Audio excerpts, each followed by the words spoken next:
La proposition de loi modifiant et complétant la loi numéro 04/024 du 12 novembre 2004 relative à la nationalité congolaise prétend réserver aux Congolais nés de père et de mère congolais la possibilité de se présenter à des élections présidentielles. Cette proposition est prise en charge par les députés nationaux Nsingi Pouloulou. Elle a été même alignée parmi les matières à traiter au cours de cette session de mars à l'Assemblée nationale, et depuis lors, plusieurs voix se lèvent pour dénoncer justement le caractère discriminatoire de ce texte. Vous êtes nombreux en train de regarder Arc-en-Ciel Télévision. Nous vous disons merci de votre fidélité. La question de ce nouveau numéro de votre magazine Les élections, parlons-en, sera celle de savoir, est-ce cette proposition de loi dont l'initiateur est Noël Tchiani-Mwandiavita, candidat peu élu de la dernière présidentielle, est-elle une menace au processus électoral en cours? À cette question, nous avons invité pour vous le professeur André Lissongomi. Il est docteur en sociologie politique et électorale, professeur à l'université de Lubumbashi. Professeur, bienvenue.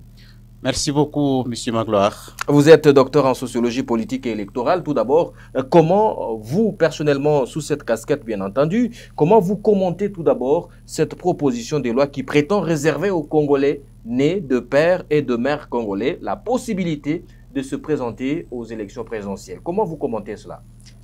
Merci beaucoup, Monsieur Magloire. Je vais commencer par dire que la Constitution de la République reconnaît à chaque citoyen la possibilité de mettre une opinion. Mais ici, il ne s'agit pas d'une simple opinion, il s'agit d'un projet de loi appelé à devenir règle de droit, c'est-à-dire appelé à rejoindre le cadre normatif de notre État. Et en ce moment-là, il ne s'agit plus d'une simple opinion, mais il s'agit de quelque chose qui devra réglementer la vie nationale dans un secteur précis, ce qui signifie que cela doit avoir un caractère impersonnel. Et puisque ça doit avoir un caractère impersonnel, je voudrais répondre à votre question à 3 niveaux, si vous le permettez. Je vous en prie, prof. Le premier niveau, de mon point de vue, j'estime que ce projet de loi est une absurdité. Pourquoi absurdité? Lorsque vous prenez l'exposé de motifs, normalement au niveau de l'exposé de motifs, on retrouve la motivation. Et dans l'exposé de motifs, l'initiateur ne nous dit pas que les différents animateurs des institutions politiques concernées, la présidence de l'Assemblée nationale, du Sénat, la Cour constitutionnelle, il ne nous dit pas que ces anciens animateurs ou ces animateurs ont failli à leur mission envers la nation pour n'avoir pas été Congolais de père et de mère. Et donc, c'est là le problème. En principe, la règle de droit, soit elle précède le fait, soit elle est dit au fait. Le fait serait quoi ici? Le fait serait que la République a connu des problèmes de loyauté, la République a connu des problèmes d'efficacité, puisque nous avons eu des animateurs qui n'étaient pas Congolais de père et de mère. Pour corriger cet état des choses, nous devons alors arriver à verrouiller ces différents postes en leur réservant seulement aux Congolais de père et de mère. Malheureusement, l'initiateur ne nous dit pas ça. C'est là le niveau de l'absurdité. Ce projet de loi, en réalité, c'est un procès contre les anciens chefs de l'État, contre le chef de l'État, contre les animateurs des institutions politiques.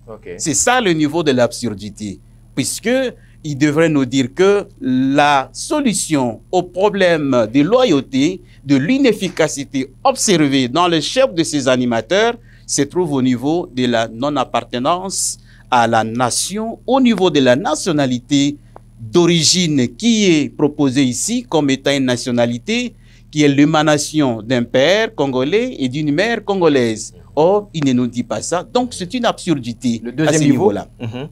Le deuxième niveau, ce projet de loi est un risque de mutation vers l'ochlocratie. C'est-à-dire quoi? L'ochlocratie, c'est Jean-Jacques Rousseau qui en parle lorsqu'il présente le modèle de régime politique. Jean-Jacques Rousseau estime que la démocratie est aujourd'hui considéré comme la forme parfaite de mode de gouvernement. Okay. Mais dès lors que ce mode de gouvernement est dépravé, la démocratie devient l'ochlocratie. Et tenez, déjà au niveau de l'Antiquité grecque, la démocratie antique est l'ancêtre des démocraties modernes. À ce niveau-là, déjà, Platon et Aristote estimaient que la démocratie, c'est le gouvernement de l'épitomia. L'épitomia, c'est pour dire le désir, c'est pour dire la multitude, c'est pour dire l'anarchie. Donc, au départ, la démocratie n'avait pas une bonne conception. Et après, Montesquieu et même Jean-Jacques Rousseau vont présenter la démocratie comme étant la forme parfaite de l'imaginaire de l'homme en matière de système politique. Mais seulement, dès lors que cette démocratie commence à être calquée sur des désirs particuliers, la démocratie devient une ochlocratie.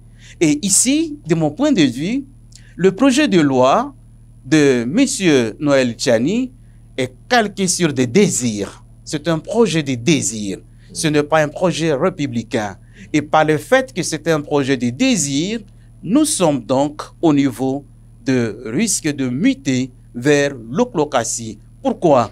Puisque la démocratie, elle est fondée sur des valeurs. D'abord, la démocratie est à la fois un idéal et un mode de gouvernement. Comme idéal, la démocratie est fondée sur des valeurs de dignité de l'homme et des valeurs de protection des droits fondamentaux de l'homme. Ces droits fondamentaux de l'homme sont calqués sur le modèle de la Déclaration universelle des droits de l'homme qui a été adoptée par l'Assemblée générale des Nations unies en 1948. Et déjà au premier article de cette Déclaration universelle des droits de l'homme, on parle de l'égalité, l'égalité des citoyens, l'égalité par la naissance et l'égalité de bénéficier et de jouir de droits politiques, de droits sociaux, de droits économiques. Et le deuxième article de la Déclaration universelle des droits de l'homme parle de la non-discrimination du point de vue de la race, de la langue, de l'origine sociale, du point de vue de conviction. Et ici, les États du monde qui se déclarent démocratiques ont leur constitution qui ont comme soubassement, comme fondement, la Déclaration universelle des droits de l'homme.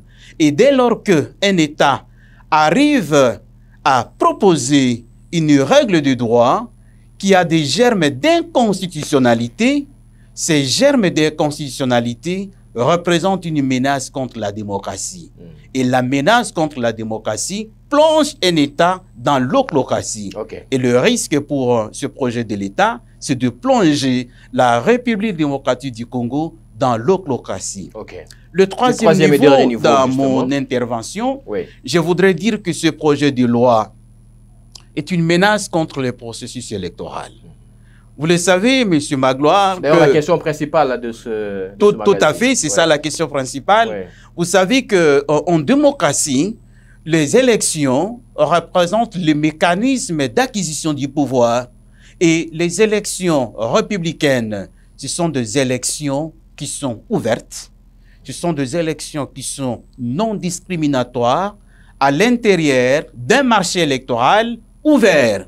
Et un marché électoral avec des règles non discriminatoires.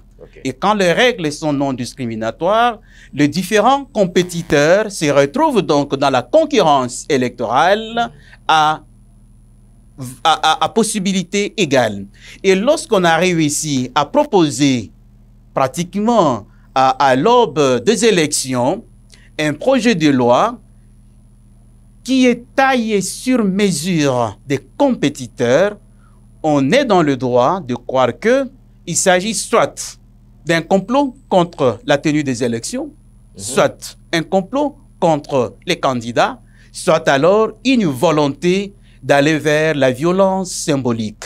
La violence symbolique, c'est une forme de violence qui touche à des symboles de l'État, à des symboles de la démocratie, à des symboles de l'unité nationale. Quand je parle ici du projet de loi qui met en cause la substance de la démocratie, c'est puisque dans la démocratie comme idéal, il y a la dimension de la cohésion sociale, il y a la dimension surtout de la tranquillité nationale. Et cette tranquillité nationale est aussi le fruit de capacités régulatrices de l'État. On ne peut pas arriver à proposer un projet de loi qui vient rejoindre la capacité régulatrice de l'État, mais tout en s'orientant vers une catégorie de citoyens. Et donc, c'est là le problème. Au regard de ce tableau que vous venez de peindre tout à l'heure, Oui. il y a lieu de dire qu'une telle démarche n'est pas opportune au regard du contexte actuel du pays. Oui, monsieur Magloire, je crois une fois avoir dit que quand on veut apporter des réformes, même dans la démocratie antique, il y a eu des réformes. Je vous donne la réforme par excellence, la réforme de Solon. Okay. Solon est le père de la démocratie, puisqu'au départ, la démocratie n'était pas fondée sur des élections. C'était fondé sur le tirage au sort.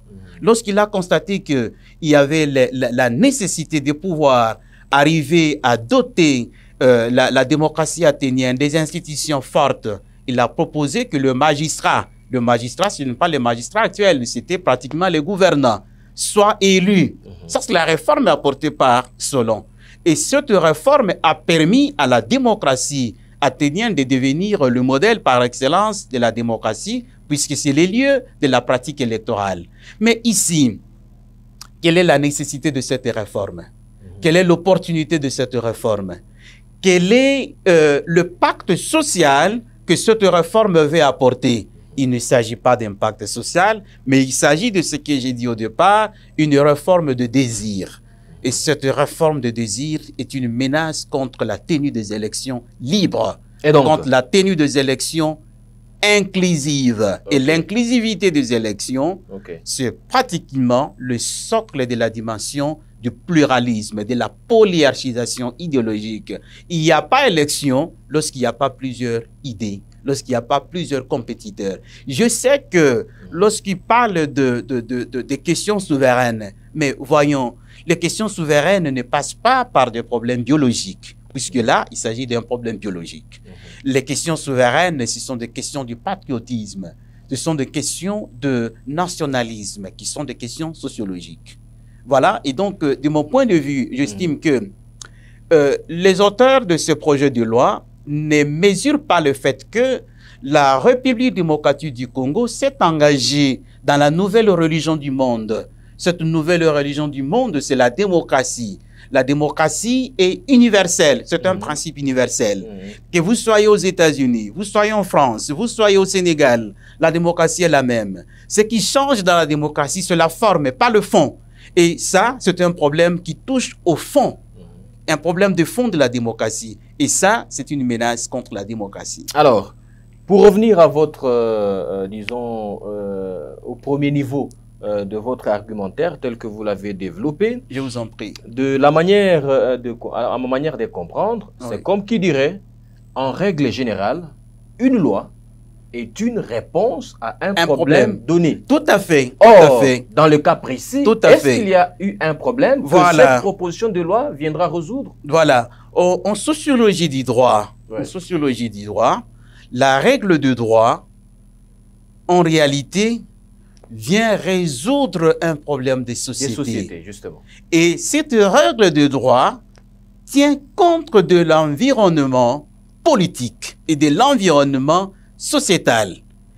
Ici, quel est le problème? Puisque dans un projet de loi, on doit absolument retrouver cet argumentaire qui présente le problème, qui construit le problème. En construisant les problèmes, M. Noël Tchani allait nous dire que la République démocratique du Congo n'a pas connu des avancées puisque les animateurs n'ont pas été de père et de mère. C'est ça le problème. Et en réponse à ce problème, il propose une solution. Une solution qui passe par un projet législatif. Malheureusement, cela n'a pas été le problème. Je crois que le problème de la République démocratique du Congo n'est pas à ce niveau-là. C'est plutôt le problème des types d'hommes. Et le type d'homme, ce n'est pas le type d'homme biologique, mais le type d'homme que produit la société. Le type d'homme que produit notre système éducatif. Le type d'homme que produit notre socialisation politique. La socialisation politique, c'est le mécanisme de transmission de valeurs Comment les valeurs sont-elles transmises dans notre système éducatif? Comment les valeurs sont-elles transmises dans notre système tout à fait politique? Je crois que c'est ça. C'est le rôle des partis politiques. C'est le rôle des structures associatives de pouvoir amener les citoyens à comprendre que la nation est ce que nous avons de plus fondamental. La nation est au-delà des sommes des individus. C'est plutôt la cause noble pour laquelle on peut mourir, pour laquelle on peut se donner, pour laquelle on est prêt à s'engager. Voilà pourquoi, si vous permettez, je voudrais dire que être dans une nation, c'est au-delà de somme biologique des individus. C'est plutôt une chaleur de cœur. C'est ce plébiscite de tous les jours de dire que nous voulons continuer l'expérience commencée par nos pères fondateurs, le père de l'indépendance. Nous voulons continuer cette expérience dans notre diversité, dans notre pluralité, ce qui fait la farce de la démocratie américaine. C'est que la démocratie américaine, c'est une idée. Elle est fondée sur l'idée des idéaux commencés par le père de l'indépendance. Mais tous ces pères de l'indépendance, ils ont combattu pourquoi? Pour nous léguer une nation libre. Mais là, c'est véritablement un projet qui veut remettre en cause la nation libre. Alors, voilà. Une petite question, professeur. Est-ce que le fait de détenir la carte d'électeur ne signifie-t-il pas que l'État vous reconnaît le droit d'être congolais, ensuite les droits d'être électeur et enfin le droit d'être éligible? Tout à fait. Tout à fait. C'est comme ça que je dis dès le départ que c'est une absurdité. Et quand nous parlons de l'absurdité ici, nous parlons de la contradiction aussi en même temps. Je vous donne un exemple. Dans la démocratie antique, pour jouir de la citoyenneté athénienne, il fallait être né d'un père citoyen athénien. Être né d'un père citoyen athénien. Évidemment, il y a eu quelques réformes qui ont tenté de dire qu'il fallait être né aussi d'une mère, fille de citoyens athéniens. On ramène toujours ça aux citoyens athéniens. Donc, c'est pour dire que il y a la dimension d'origine athénienne. Et cette dimension d'origine athénienne passe donc par la question, tout simplement, de la citoyenneté. Et ici, nous sommes dans la question de la citoyenneté congolaise. La citoyenneté congolaise est à l'aune de la nationalité congolaise.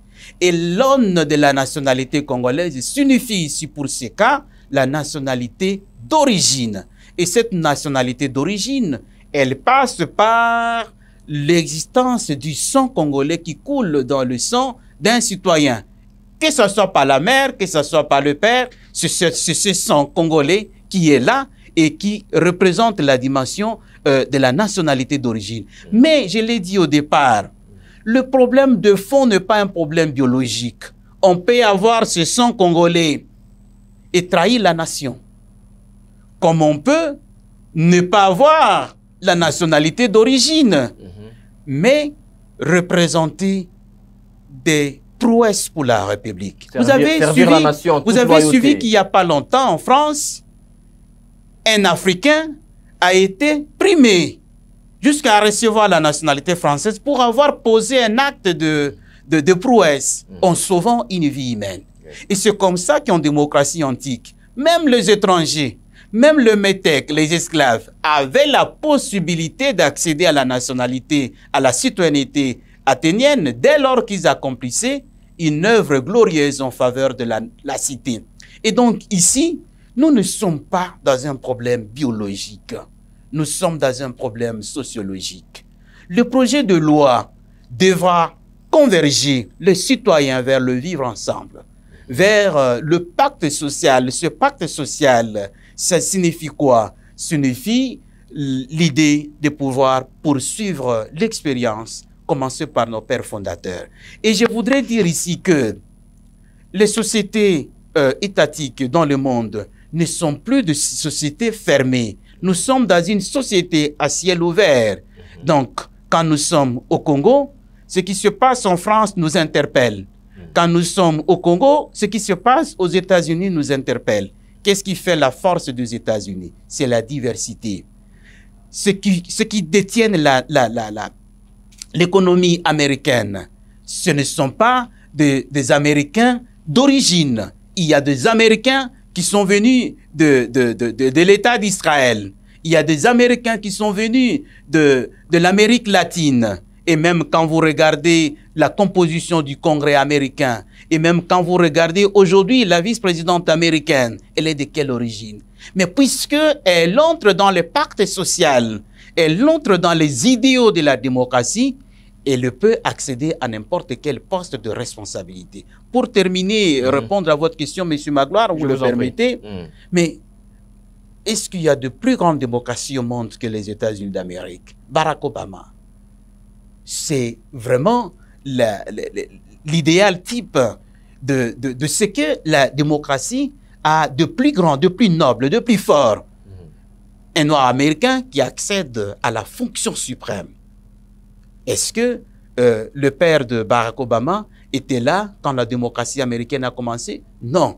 Mais ils sont venus rejoindre un idéal. Ils sont venus rejoindre un modus vivendi. Et je crois que c'est ce modus vivendi que les initiateurs de ce projet de loi ne comprennent pas.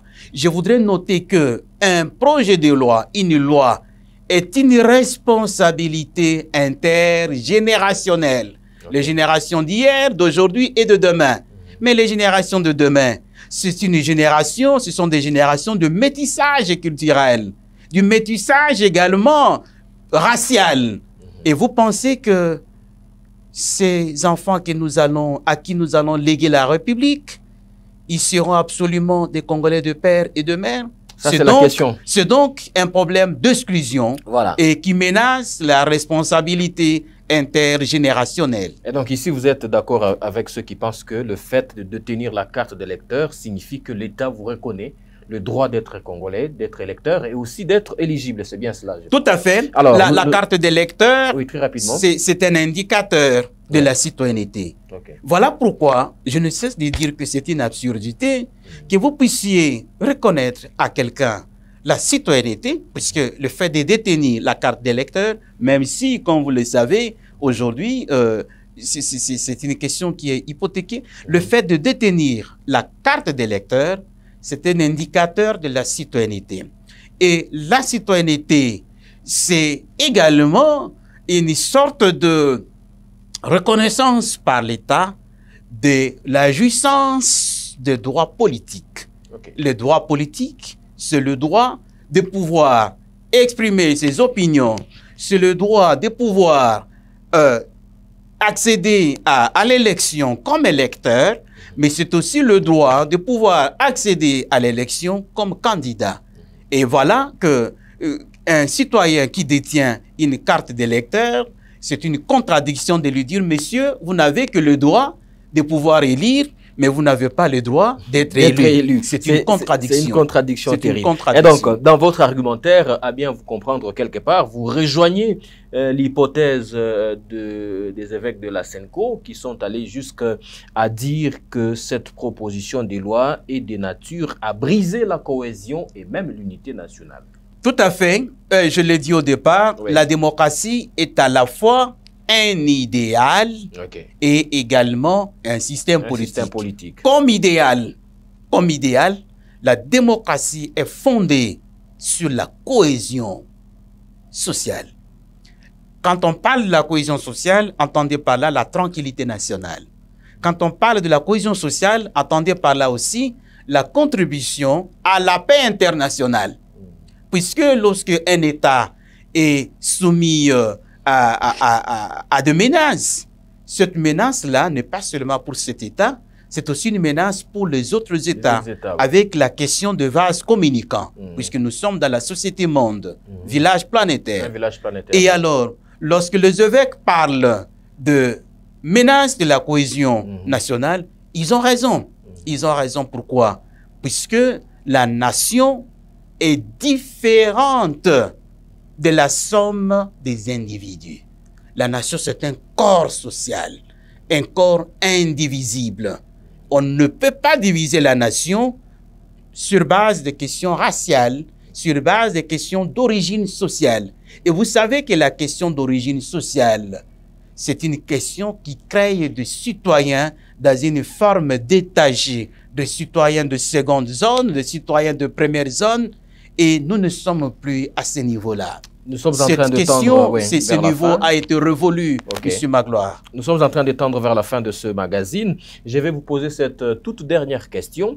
Est-ce qu'aujourd'hui, puisque je l'ai dit dès l'entame de ce magazine, que cette proposition de loi est déjà inscrite parmi les matières qui seront à traiter au cours de cette session de mars à l'Assemblée nationale, bien qu'il y a tout ce qu'il y a eu comme débat sur la manière dont cette proposition s'est retrouvée finalement parmi les matières inscrites. Ce débat n'est pas à l'ordre du jour aujourd'hui ici. Mais ici, ce que je voulais dire, c'est que cette proposition de loi, déjà inscrite parmi les matières à traiter, mais c'est une hypothèse. Si jamais cette proposition arrivait à passer, est-ce que cela signifierait que l'on devra reviser la Constitution? Merci beaucoup, Monsieur Magloire. Je voudrais dire que vous êtes journaliste et vous suivez l'actualité, comment il y a ébullition sur toute l'étendue de la République, il y a des manifestations. Ces manifestations, c'est une réponse éloquente. En démocratie, le pouvoir suprême appartient au peuple. Le fondement de l'exercice du pouvoir en démocratie, c'est le peuple. Et les différentes manifestations, c'est une expression du peuple. Le peuple veut tout simplement donner une réponse aux législateurs pour dire que nous, que vous considérez comme étant source d'émanation, nous ne sommes pas d'accord avec ce projet, puisque ce projet nous divise. Ce projet ne nous met pas ensemble. Et donc, il y a d'abord la dimension de l'inconstitutionnalité de ce projet, puisque la Constitution n'a pas changé. Et puis, il y a surtout la remise en cause des fondamentaux de la démocratie par ce projet. Voilà pourquoi je voudrais noter que ce projet de loi est en lui-même entaché de germes non seulement d'inconstitutionnalité, mais de germes de menaces contre la démocratie et de menaces contre le processus électoral et surtout de menaces contre les idéaux nous légués par le père de l'indépendance. L'accepter signifierait? L'accepter signifierait participer au complot contre la démocratie et signifierait aussi accepter de muter vers l'oclocratie. Voilà. Professeur André Lissongomi, vous êtes docteur en sociologie politique et électorale, professeur à l'université de Lubumbashi. C'était un honneur de vous avoir sur ce plateau de Les élections, parlons-en. Merci infiniment, Monsieur Magloire. C'était un honneur pour nous. Merci beaucoup. Ce magazine s'achève par ici. Madame, Monsieur, nous vous disons merci de votre fidélité. Vous avez été nombreux à nous regarder à Lubumbashi et ailleurs. Restez sur la télévision Arc-en-Ciel. Vous avez la possibilité de regarder Les élections, parlons-en sur YouTube en tapant Arc-en-Ciel RTV officiel. Madame, Monsieur, c'est tout pour aujourd'hui. Au revoir.